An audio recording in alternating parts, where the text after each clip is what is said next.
Ayun, magandang umaga sa ating lahat. Maglakbay tayo.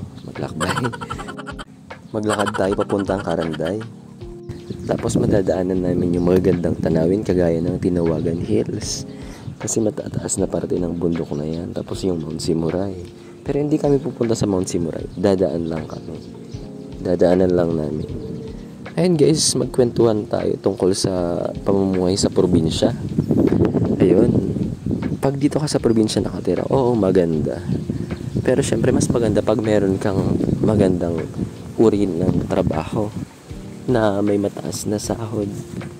Ayun, syempre, kapag nasa probinsya ka, masarap tumira sa probinsya. Preskong hangin, preskong kapaligiran, maraming puno, maraming halaman, pwede kang magtanim ng mga gulay. Pero kapag nakatira ka sa city, syempre pwede ka rin naman magtanim ng gulay sa sarili mong paraan. Yan. Pero syempre mas maganda pa rin sa probinsya. Kasi ayun nga, lalo na kapag may malawak kang lupain, yan, maganda talagang tumira sa probinsya. Tapos syempre kapag marami kang alagang hayop, yun, mas maganda yun.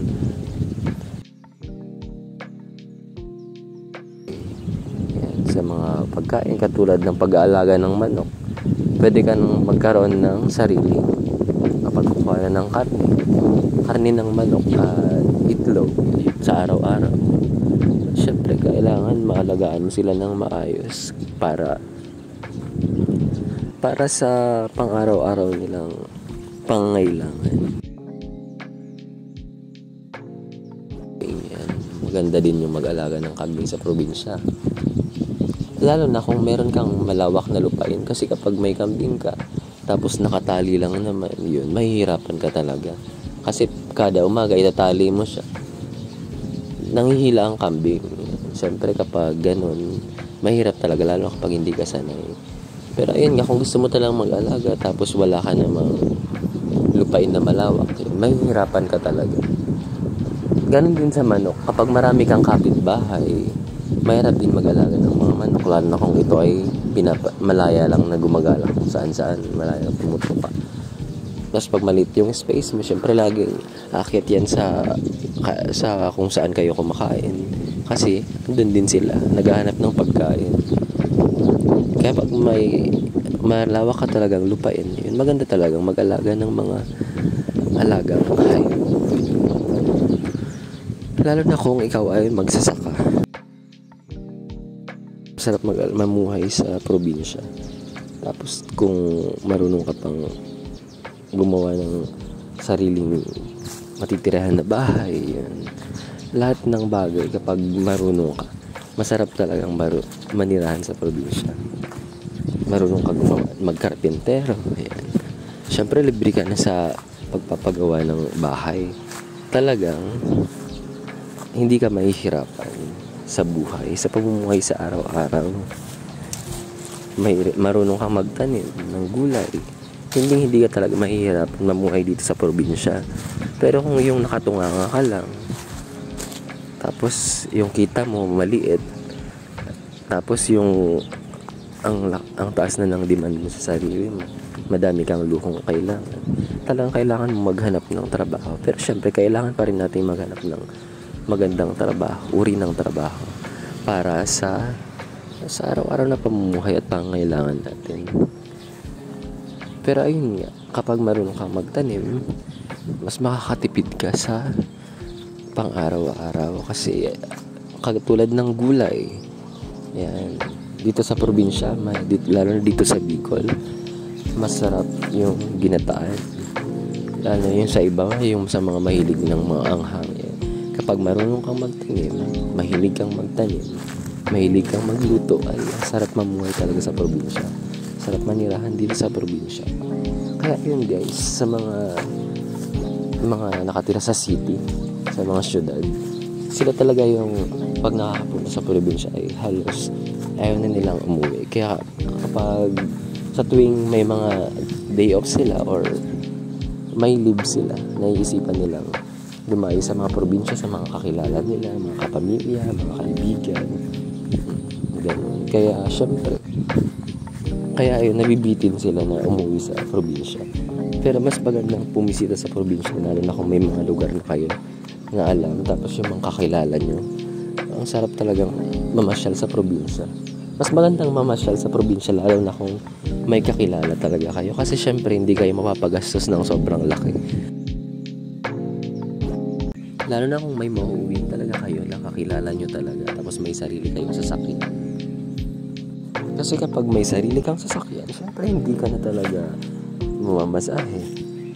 Imbis mamamasahe ka na, pangkain mo na yun. Tapos kung may sarili kang sasakyan, hindi ka na maghihintay ng sobrang tagal, hindi ka na mahihirapan sa paghihintay, sa paglalakad. Tapos syempre hindi ka na mahihirapan maghanap ng maarke lang sasakyan. At bawas gastos pa yun, yung gagastusin mo sa pag-rent ng sasakyan ay panggasolina mo na, di ba? Tapos yung oras mo ay sarili mo pa, hindi ka na mahihirapang punta kung saan.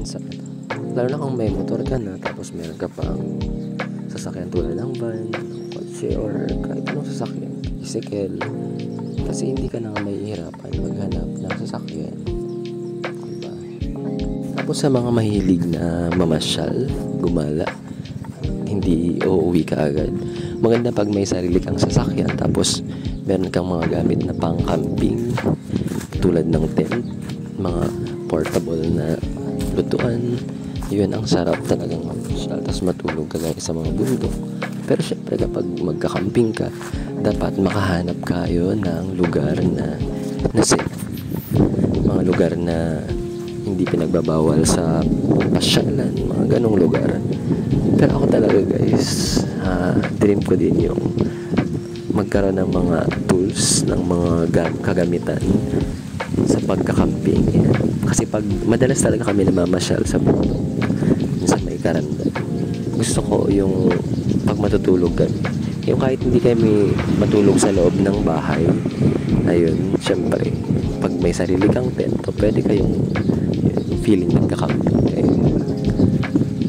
Sarap sa feeling. Tapos pagising nyo, nandun kayo sa tent, sa umagas magkakape kayo, diba? Sarap ng ganong feeling. Yung malaya kang nakakagalaw, kasi hindi ka na nakitulog sa isang bahay. Parang safe place mo na din yan, kahit wala ka sa sarili mong bahay, kahit wala ka sa sariling kung wala ka sa lugar na sarili mo talaga, yung baga nakiano ka lang. Kahit nga pwede ka naman mabuhay talaga kahit wala kang sariling bahay. Kung may sasakyan ka, tapos wala ka pang sariling bahay, magkaroon ka lang ng tent kung saan, diba? Tapos syempre yung income, dapat meron ka talagang income. Sa mga nakakita ko nga guys, katulad ng mga vlogger na mahilig mag-camping, feeling ko ang sarap na muhay na katulad sa pamumuhay na meron sila. Nagbablog, nagka-camping, kumakain kung saan. Hindi naman yung kain na mga sosyal mahaling restaurant.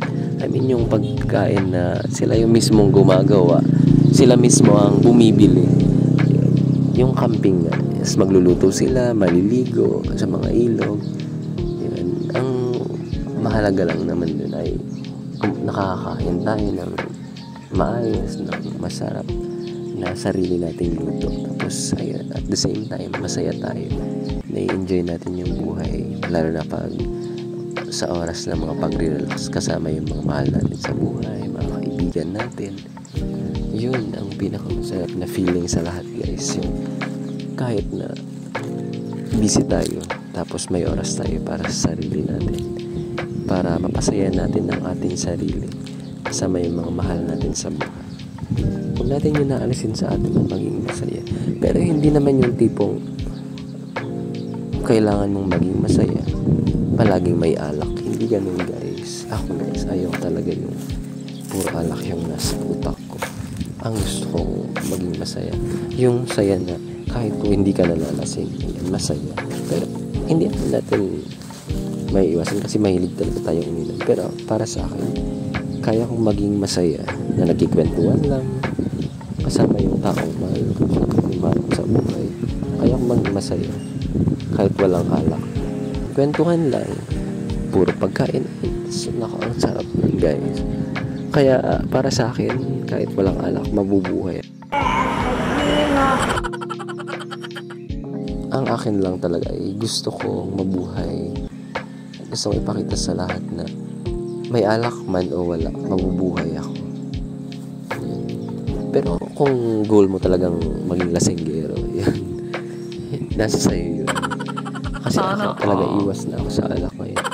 Kasi syempre hindi na tayo bumabata. Sa edad ko ngayon, magta-33 na ako. Syempre, hindi ko talaga ginagol yung uminom ng alak. Hindi yun natural sa akin. Kahit tubig lang yun. Kasi yung soft drinks, pwede naman uminom. Basta yung paminsan-minsan lang. Huwag mong karirin yung pag-inom ng soft drinks. Mas maganda talaga yung goal natin yung kumain ng mga simpleng luto. Tayo talaga yung nagluluto. Mas masarap kumain na ikaw yung nag-effort magluto. Yan. Pag ikaw yung, sabi nga ng naging amo ko dati, na sabi niya sa akin na if you want to eat delicious food, you need to learn how to cook on your own. English, kasi yun eh, Filipino-American. Sabi niya, daw, kung gusto ko daw makakain ng masarap na pagkain, dapat matuto din ako ng magluto, sariling luto. Totoo naman, real talk yun. Ayun nga guys, dapat talaga marunong tayong magluto. Kasi syempre kapag magkaroon na tayo ng sariling pamuhay, sariling buhay, sariling pamilya, mas masarap yung feeling na ipagluluto mo ng pagkain ng mga taong mahal mo. Syempre, ang sarap din sa feeling pag kinakain nila yung pagkain na hinanda mo, diba? Na-appreciate nila yung niluto mo. Yun. Tapos ito mahabang paglalakad pa to guys. Pero ayun nga, nakita nyo naman, pag naglalakad kasi kami, syempre na-exercise kami. Paminsan-minsan lang naman yun eh. Hindi naman siya palagi. Tapos ayun, pag may mga dumadaang mga nakamotor o kaya naka-top down yung tawag dito sa amin, yung motor na nilagyan ng sidecar, yan, top down. Yan, pinapasakay kami ng libre. Minsan pataas or minsan naman pababa sila. Pinapasabay nila kami. Siguro lagi na kaming nakikita na naglalakad. Pero naman masahin din naman kami minsan kasi wala pa kaming sariling sasakyan. Ayun. Andito na kami sa Tinawagan Hills, sa entrance na kami. Hindi kami pumapasok dyan. Hindi pa kami nakakapasok dyan. Lagi lang namin nadadaanan. Pero ito yung dinadayong lugar dito sa Bao, Camarines Sur, yung Tinawagan Hills. Yung Mount Simoray, dinadayo na din yan. Pero mas dinadayo talaga yung Tinawagan Hills. Yan. Dito sa Bao. Lalo na yung Antipolo nung pandemic. Ito talaga yung dinadayo. Antipolo, Century Tree. Yun. Sa kabila naman yun. Malapit sa Karanday. Sa Antipolo naman yun. Pero itong Tinawagan Hills talaga yung patok ko yun. Social media na dinadayo. Alam naman natin ngayon na pag may nag-post na, ay, ang ganda sa lugar na to. Tapos yung iba na inggit, dumadayo na din sila. Tinatry din nilang mamasyal. May mga katrabaho nga ako na nagkikwento sa akin na namasyal daw dito sa Tinawagan Hills, dito sa Bao. Yan, ito naman guys. Ito naman yung sakura flower ng Philippines. Tignan nyo naman. Pero harid kasi siya sa sakura flower ng Japan. Yan, maganda diba? Madami dyan. Tapos may bahay dun. Ang ganda ng view nila. Kasi malawak, malinis, puro green. Ganda na. Tapos tahimik lang yung paligid. May bahay dun, no? Ang ganda ng view nila. Yun, masarap talaga manihalan sa probinsya guys, diba? Naglalakad na kami papunta sa Karanday. Malapit na kami. Tapos ayan, diba ang ganda ng view. Malawak, napakalawak. Kahit iikot mo yung paningin mo, kahit hindi ka na pumasok sa pasyalan talaga dun sa Tinawagan Hills. Ako guys, ang ganda, napakaganda. Tapos ayan, ikalat mo lang yung paningin mo, talagang magaganda. Magandang tanawin, preskong hangin, presko yung lugar. Tapos kahit yung bahay mo maliit, tumira ka dyan, napakaganda. Tapos may mga alagang hayop na mga nakatira dito sa bundok. Yan na, diba? Napakaganda kasi yung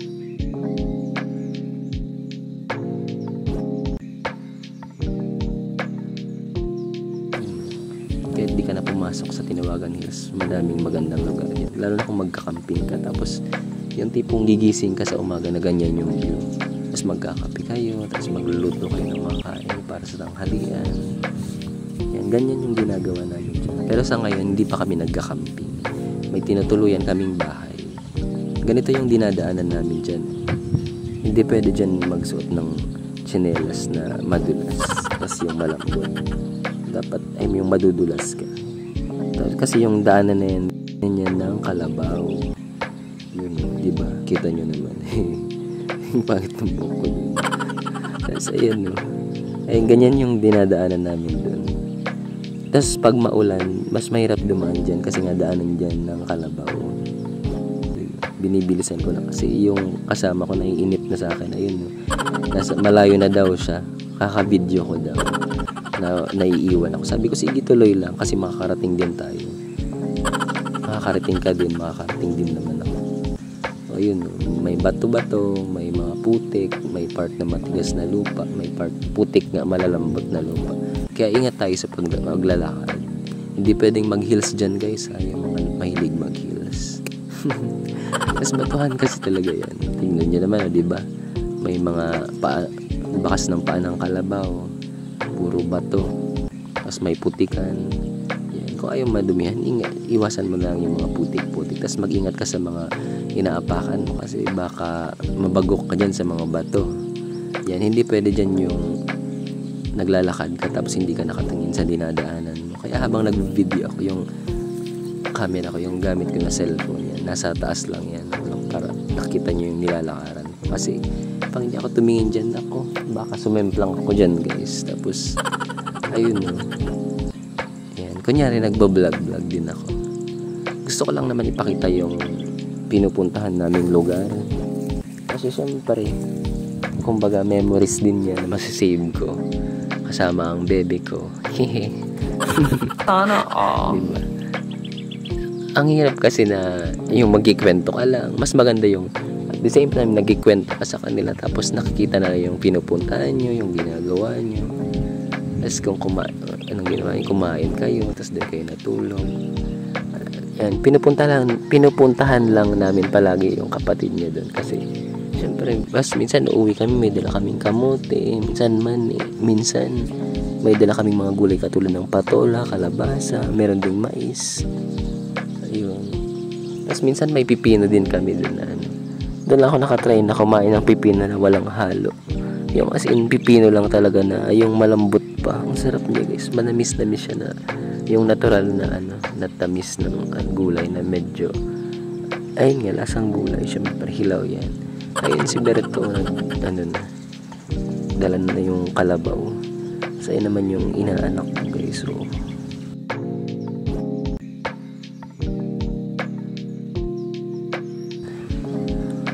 ayun, maganda yung panahon, walang ulan.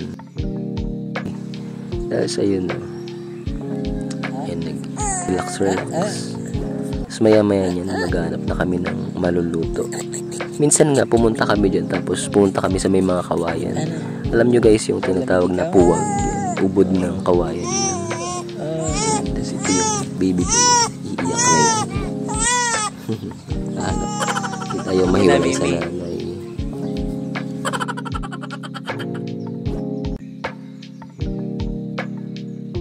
Tapos ayun, nagpahiga-higa lang muna kami dyan kasi syempre galing kami sa paglalakad. Tapos yun, habang nagluluto, ayun, tapos guys, may dyan, may kalabaw na namatay.